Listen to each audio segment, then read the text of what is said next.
night, so we're going to get pretty good at this. And to my knowledge, we're going to be having CASE3 nights monthly. Correct me if I'm wrong, guys. We're looking at that, but we are going to do them fairly regularly, yeah. Yeah, so the hope is that this becomes our bread and butter. Weather criteria, the most stringent. CASE3 is usually what you consider IFR, instrument flight rules.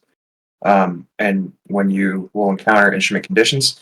So the ceiling and visibility within the CCZ is visibility less than 5 miles and less than 1,000-foot ceiling. For departure and approach restrictions, you can always depart and recover CASE3 because it is the most stringent and technical recovery type. So we can always bring it down precisely using a CASE3 CV1 approach.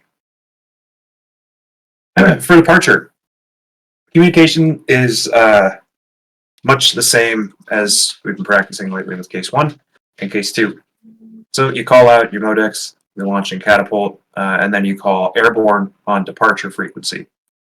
What you're going to hear from your CATC controller is going to be different than what you have heard with CASE1 and CASE2. Because now, if we're under IFR, instrument flight rules, we are radar contacting and vectoring and doing a lot more hands-on controlling with you all. So expect a lot more communication with CATC, but it's really stuff from us to you to make sure that we're correlating the right little dot on our radar screen.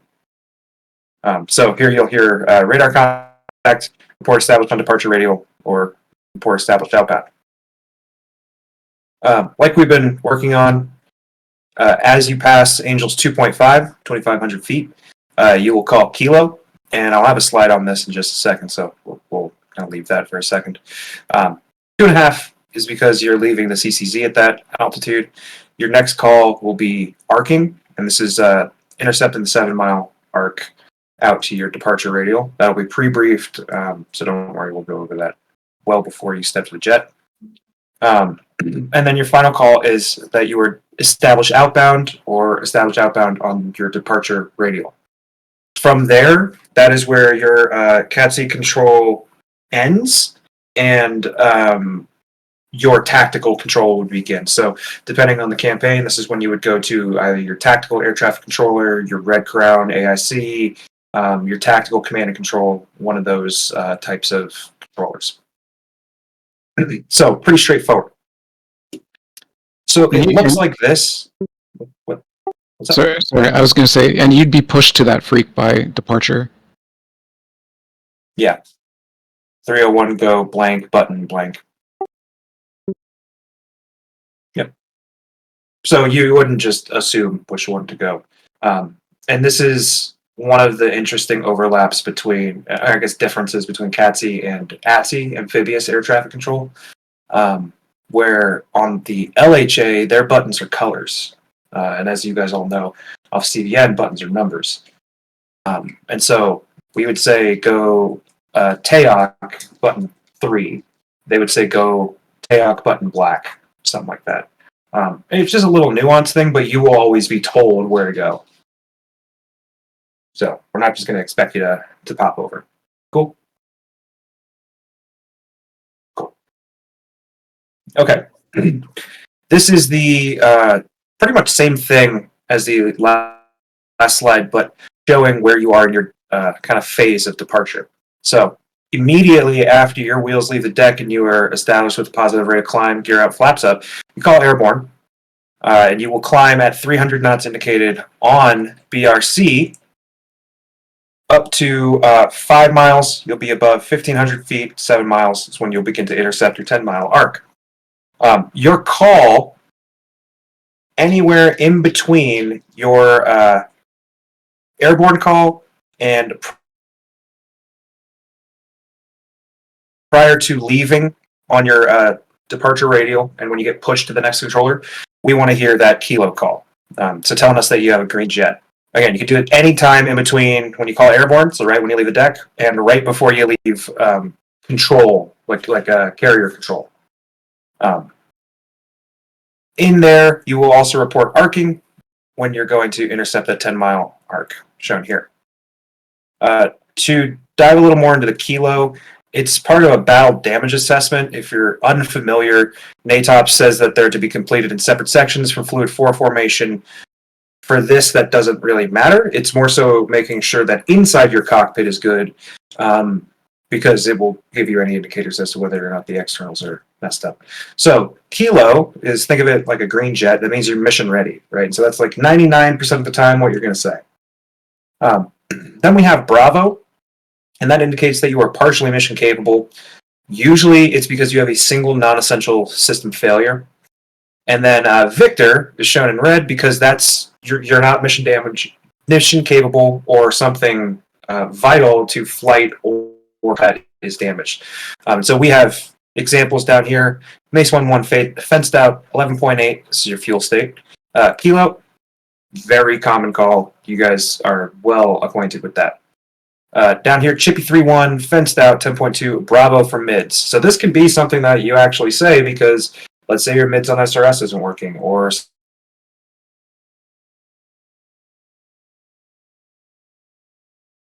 to maintain the realism and the immersion, but also communicate a legitimate system problem that you have.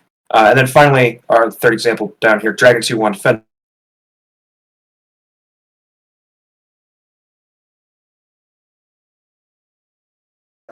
Stuck throttle, anything like that, then there are ways that we can get you back aboard. And so if you call Victor, we'll start to take you out of your pattern and vector you back.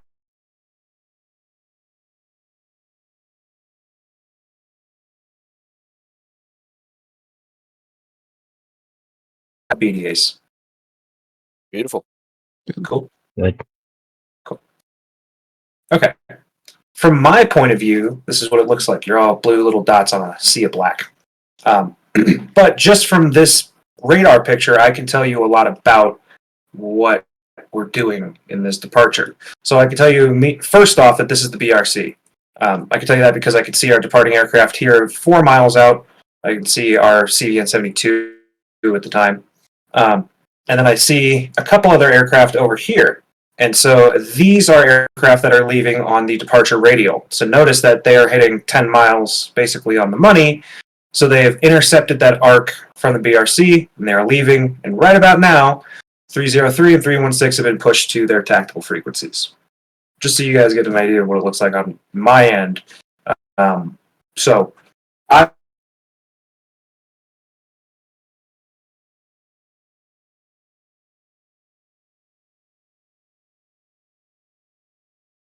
have any question, hey, what's the departure radial? What altitude are we supposed to be flying at? What's my speed restriction? You can always just ring up CATSI and ask. We have those answers for you. So, we still can see if you get, if you have a helmet fire, you get discombobulated or something happens, you don't know where you need to be going. We still see you. We still have a good radar picture. Ask us. We can help you. Okay. That's it for departure. So now we're going to talk about what it sounds like and what it looks like when you come back to the boat. And your check-in communications are much of the same. The only difference here from the previous Case 1 and Case 2 briefs is the type approach requested. That's not required, but especially for DCS, if you'd like to fly a more hands-on approach or an autopilot approach,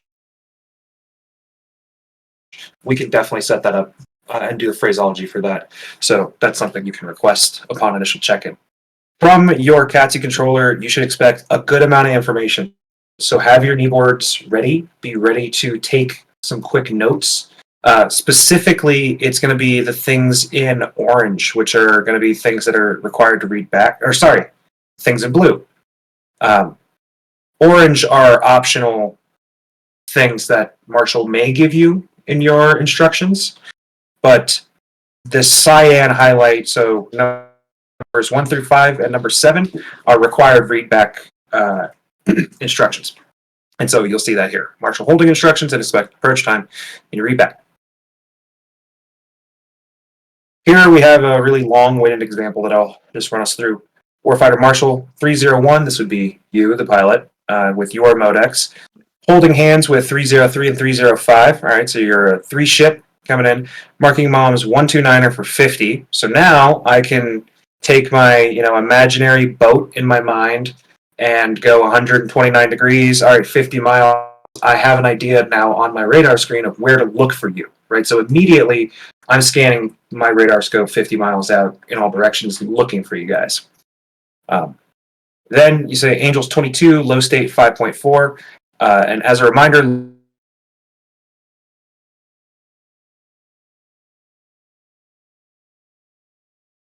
full ship checking in, you would just say state 5.4. In response from your Marshal controller, you will hear your modex read back. They will self-identify, warfighter Marshal. In dark blue, this is another optional piece of information that your controller may or may not give you, and that's Mother's weather and visibility. It's case 3, so it is instrument conditions, and that is already known. But this weather obviously can get very, very complicated if we're in case 3 conditions, right? Because it doesn't just have to be nighttime. We could be sailing through a hurricane, and now that weather picture is a lot more complicated, right? So that would usually be, if that were the case, communicated in a separate 99 call in order to keep, maintain some form of brevity on the channel. Next, you will receive the altimeter in use, usually 29er, 902. The type of recovery and the type of approach in use. If we're doing a case 3 recovery, 99.99% of the time we'll be doing a CV1 approach, and I have the approach plate from the NATOPS that I can share with you all later in this briefing. Your Marshal instructions, so Marshal 285 at 21 DME, Angels 6, and then the expected final bearing here, the approach button, so when we say switch approach, that will be the button that you flick to on radio 2 or radio 1, respectively. So instead, expect approach button radio 2 button 20, radio 1 button 20. Right, but there will be no confusion as to which final approach controller you are to go to. If I may interject in there real quick, Saint. Yeah.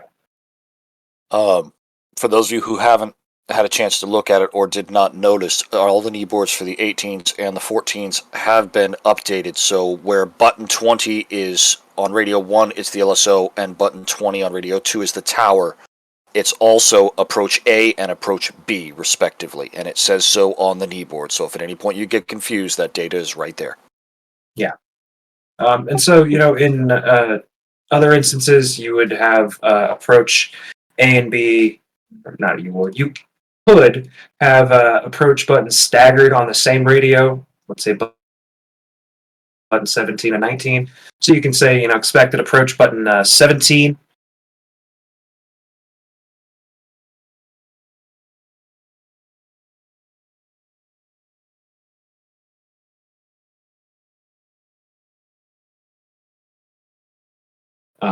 That way there's no confusion, like which one's approach A, which one's approach B. You will be clearly told which one to go to. After that is your expected approach time. You may or may not receive this during your initial check-in. If you do, read that back. If you don't worry about it. And in opposition to case 1, where we're doing things mainly zip-lip, because of the more tight control nature of case 3, you will receive a readback correct call from your CATSI controller. Whereas, case 1 and case 2, that is not given. So that is what check-in communications look like and prior to entry into the Marshal stack. Any questions? Okay. All right. Here is what the CV1 approach looks like from a bird's eye view. You will be marshaled, again, most of the time, on the reciprocal of the final bearing, not the BRC, the final bearing. When it comes to case 3, everything we do is off of the final bearing or expected final bearing. So here you see the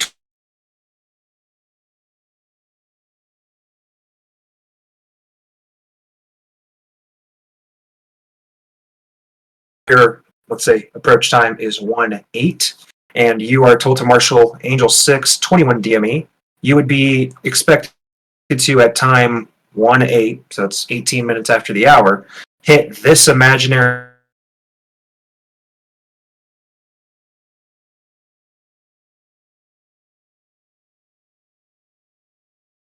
behind the final bearing of the boat off your tachyon. And so once you pass through that point, that is when you were supposed to say commencing.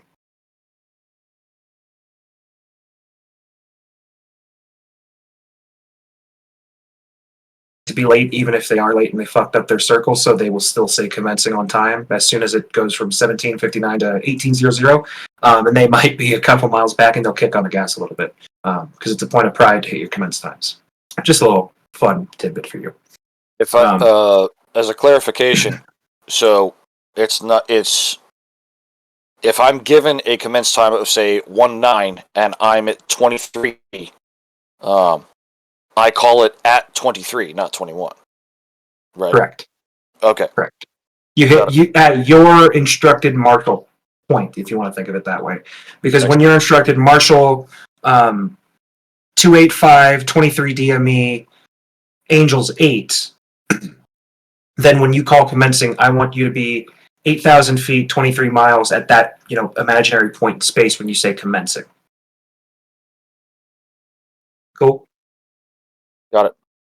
Cool. That's when holding patterns. To approach. Correct. When you commence, that is when Marshall will say 301, update state, switch approach. Awesome. Thank you. Yep. And so the contract holding pattern speed is going to be 250 knots. One lap should take you 6 minutes, so that should help with your planning for hitting your commence time. So that's basically 2 minutes in each long leg and then a minute in each turn. What is the distance of a leg? At 250 knots, it's 2 minutes. It's not a distance, it's a time. Bingo. Oh, I get it. Yeah. And then if everyone's flying 250 knots, right, they will all be offset by that 1 mile, so it should all just work out.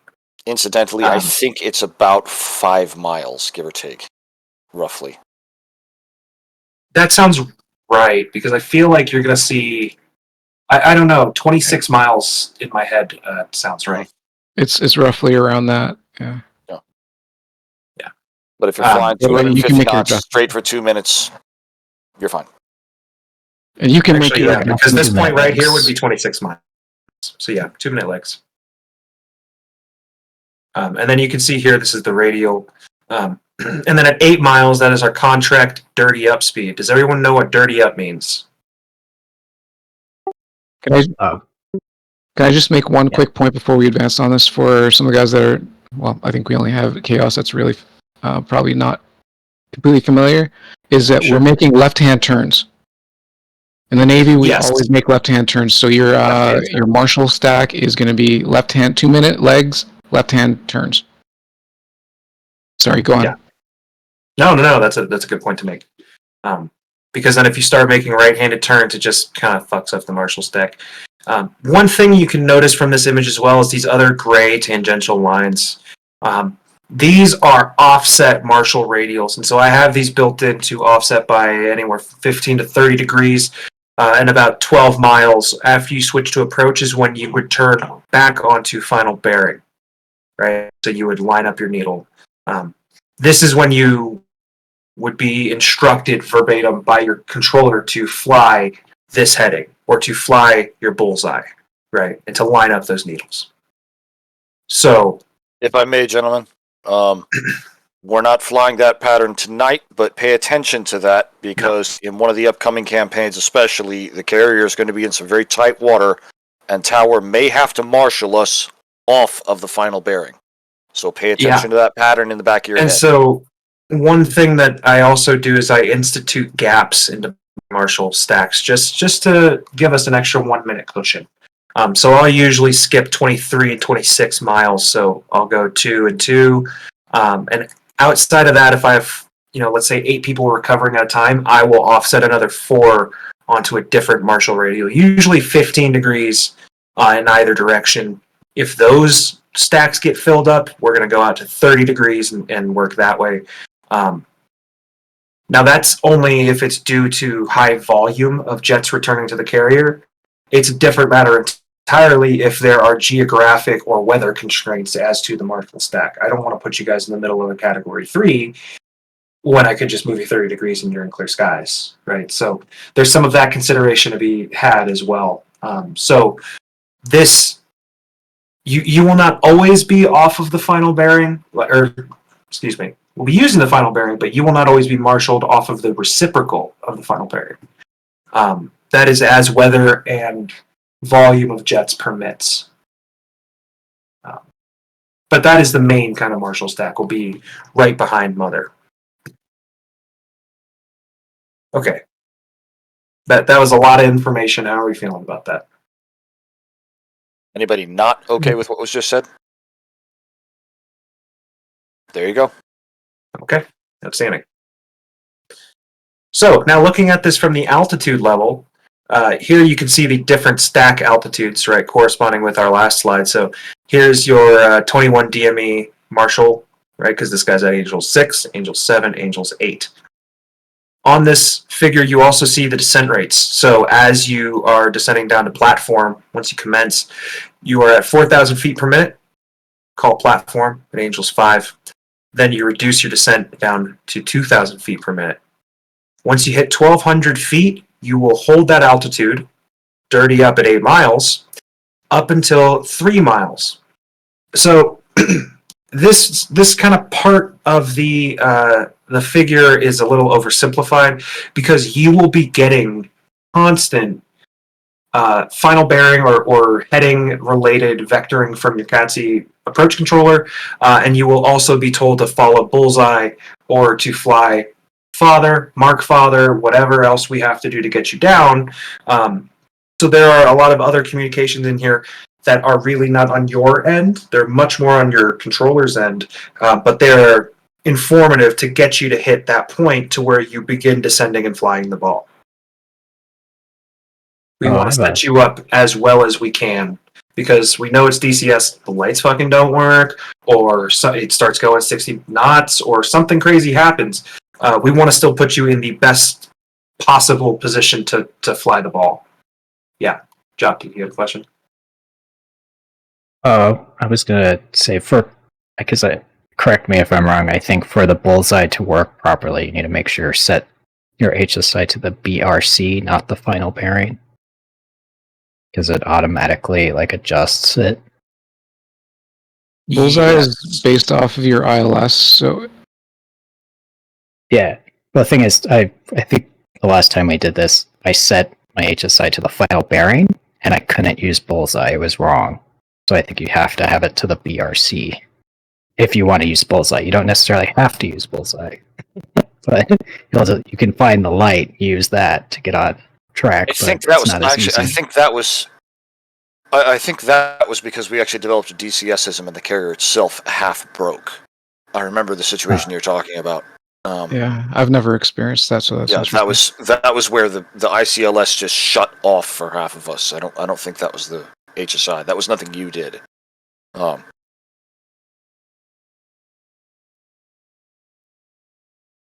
Continuing on. Yeah. Okay. Okay. As long as there's no questions here at this view, we'll move on. This is back on my view. So here you can see the carrier up here, the final bearing. And then I have guys over here flying their Marshall radial. Marshall holding stack. So again, I have your altitudes. I have your radar contacts. So if you're out of position, hopefully I'll catch it. But if not, we still have a picture to get you back into where you need to be. So even if the weather's shitty out or it's dark, no moon, you will still have so this is more just a reiteration to trust your controllers in this condition. Okay, moving on. This is what it looks like when you say commencing. So I am able to see glide slope and course. So if you're hearing glide slope and course correction, I'm not just making it up. I have a pretty detailed, actually, because this zooms in pretty far. The resolution's pretty good, so I can sometimes even control like a paddles through this little radar screen. So if you're getting glide slope corrections and I'm like, come left, come left, come left, come left, you need to come left. Yeah, trust Saint on this because he's lined, like from personal experience working with him for a very long time. He's lined me up on perfect BRC or perfect final bearing, in complete darkness, and you don't expect or you don't think that you're going to be on the right heading, but you're lined up perfectly based off of what he's telling you. So And you come out of the clouds, and all of a sudden there's a boat there. Yeah. So just trust the controllers, guys. Yeah. A lot of ATC and DCS in general has modeled it to a very good extent to where if you have a good CATC controller, you can do precision approaches like a PAR talk down, or anything to that degree. So we can go significantly more hands-on than a normal CV1 approach would require. So you can get glide slope and course corrections every mile, or you can get a full PAR talk down, which is, it sounds something like on glide slope, on course. And that is every 7 seconds until your wheels hit the deck, or until paddle says paddles contact. So we absolutely can do more technical and stringent types of control if the situation necessitates. But yeah, just for your kind of information, this is what I see, and I have a pretty detailed view. This is the point I'm trying to get across. Okay. Real quick, this is kind of a shitty screenshot, but real quick, the difference between a bullseye and your needles. So your needles are that little circle with the dash up here, and your bullseye is your ICLS cross. All right, so if I say fly bullseye, what you're trying to do is line this up. And if I say ACLS lock on 6 miles, 302 St. Needles, you are going to say where this circle with a line through it is in relation to your bullseye. Right? So in this case, I would say, bingo, low and left. 302 concur, fly mode 2. Right? So if you're flying that needle is dead center your bullseye, and it looks perfect in textbook, then congratulations, you get to say 302 on and on. If you're above glide slope but on the horizontal, you would say up and on or down and on. Or you could say right and on, left and on. So any combination of those, or up and right, down and left, up and left. Yeah. You'll only see needles if you have ACL on, right? Correct.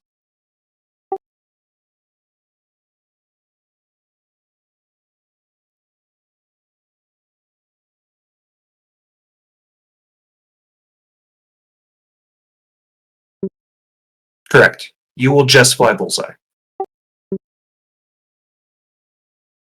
Yeah. So you should only ever hear fly bullseye. And then here is the CV1 approach plate straight from the NATOPS. So I can drop this in training data too if anyone is interested. But it tells you everything that I just told you, but it's the real deal from the manual. So if you're interested. But that is about all I have. So if you have any parting questions for me prior to stepping, now is the time. You need us squawking tonight? 3+ modex. 3+ modex, yeah. It's just nice to be able to see modex. It's very helpful. I don't think I understood what you just said. Squawk what now? 3+ modex. Oh, okay. All right. Yeah. Same thing. 3+ Same modex. thing. Your modex starts as 100. Ours is 200. Yeah, so you will be definitely different. I won't be able to tell.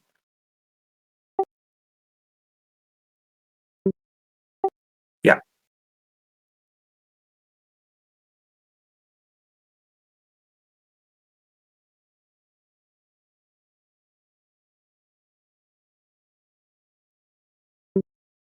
It's a straight out For the clearing turn you're talking about? Yeah, clearing turn's only done during case 1 and case 2.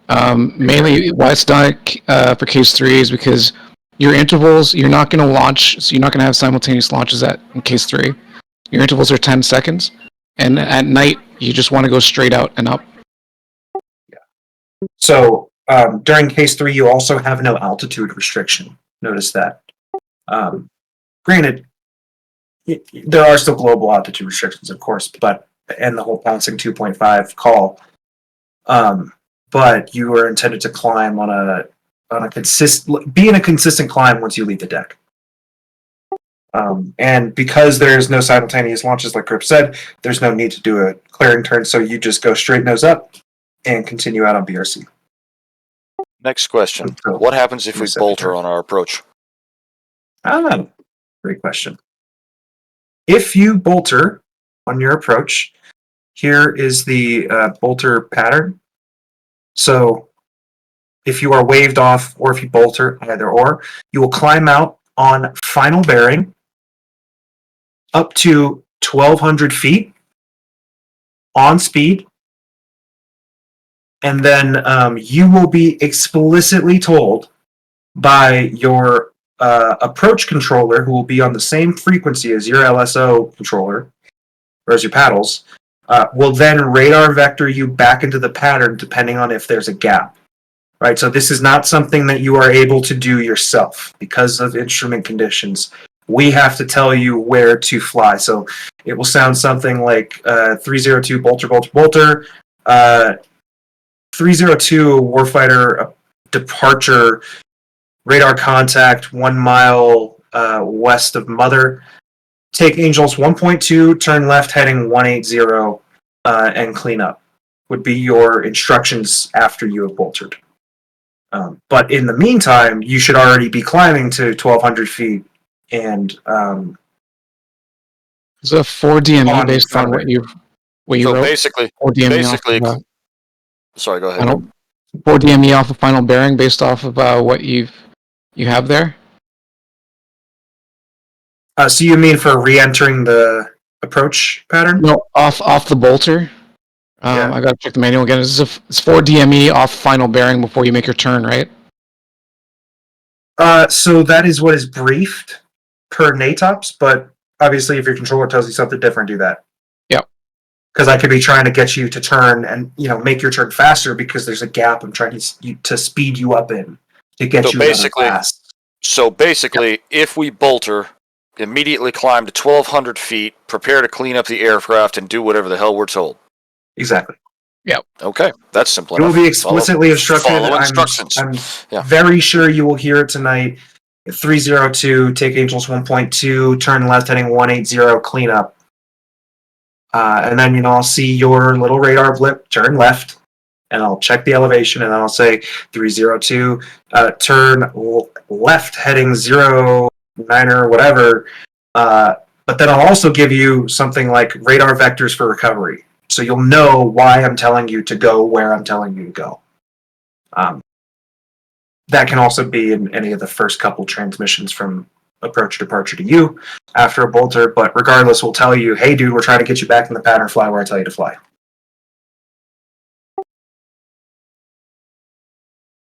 Correct. Gear up, flaps up.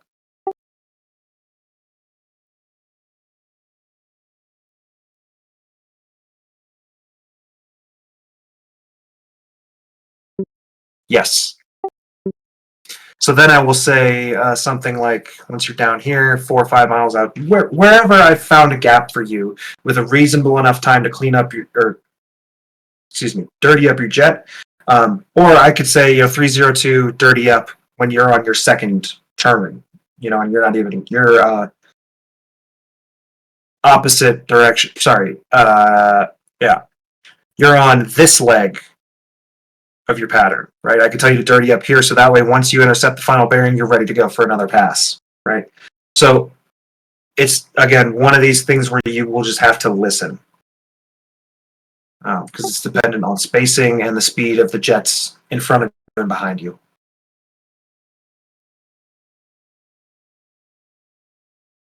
Okay. Yeah, it will sound like 302 turn left heading 360 to intercept final bearing and dirty up is what you'll hear. Or turn left to intercept final bearing. Fly needles, fly bullseye, whatever.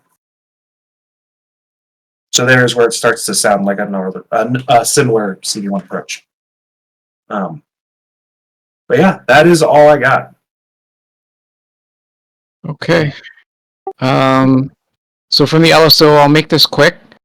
LSO briefing for tonight is essentially like Saint said, he's going to guide you all the way down to 3/4 of a mile. And once he says, let's say for example, 201, 3/4 of a mile, call the ball. Unless you want me to make that call, it's fine either way. But once that call gets made, then I will roger that ball, and then I will guide you all the way down to the deck. And as he mentioned, I'll be speaking on either of the approach frequencies. So whether you're on approach A or approach B, I will be communicating with you on whichever frequency that you've been assigned on. For grading today, as mentioned in the wardroom, typically one wire you'd see you lose like 2 points on that one. We're not going to be deducting any points because CASE3 here. We want to see that you guys can get onto the deck safely and efficiently. So run by the numbers, listen to the controllers, and pay attention to your instruments. And just try your best to have a good recovery. And I'll try and get you down without having to bolter. But guys, just remember, if you have to bolter, it's not a bad thing. Just bolter and go back around. We'll get you on the deck eventually. So don't kick yourself. Just keep focusing on your jet and what you have to do. When you're on the deck itself for launch, lights off at all times on the deck. When you're in tension and ready to launch, then you turn on your lights. So all your lights, your formation lights, your position lights, your strobes. That's the only time that you turn your lights on for departure. When you land and you've raised your hook and you're taxiing off of the landing area, then your lights are off again. Any questions for LSO? Taxi lights on approach, yes. Okay. Especially for the Tomcats, it's very hard to see your position lights in the plat cam. I might actually, depending on the situation, I might have Saint guide you down because your lights are very dim and it's almost virtually impossible. It's almost impossible to guide you guys down properly until you guys are in close, and by that time it's almost too late. Yeah, he's saying you guys have a shitty jet. Right. So what we're going to be doing today is we're going to be doing a regular CASE3 departure. We're going to be heading to the tanker. That's one of the things I wanted us to do. Head to Texaco 2-1. 2-1's a long ways off. Well, where's 1-1? 2-1. 1-1 is to the west. 2-1 is way south. Where's 1-1? Texaco 1-1. Okay. Well, they're about the same distance. Texaco 2-1 right now is furthest distance is about 160 nautical miles and maybe a little bit closer. Yeah, 65. Let's go for Texaco 1-1 off to the northeast. So Texaco 1-1. So we'll take fuel and then we'll head back to recover with Mother. So if once you guys are set off on your departure radial, if you want to form up, that's fine. But once you're fueled up, you are cleared and established in the right observation position. You're cleared to RTB back to the boat. You don't have to be in formation. I'd actually rather that you weren't, so you guys can practice calling into the boat individually. That was what I was going to ask. In an effort to last time we ended up approaching the tanker, we all ended up together. I ended up taking command just because of how it was. For tonight, Warhawks. We only have one Tomcat with us tonight, but for the Warhawks, Once you've got a green jet, you've been taxied to a catapult, launch, get out to Texaco, get refueled, and get back in. There is no flight numbers tonight. You're flying by your own Modex number. Yep. We're running carry quals individually, so that way I'm not tempted to go, all right, motherfuckers, form up. So I'm going to depart off the boat right away because I want to get some training in as well for myself, and I'll be landing first and setting up as LSO. If you guys don't have any questions for myself, Hellscream or Saint, get onto the deck and let's rock and roll.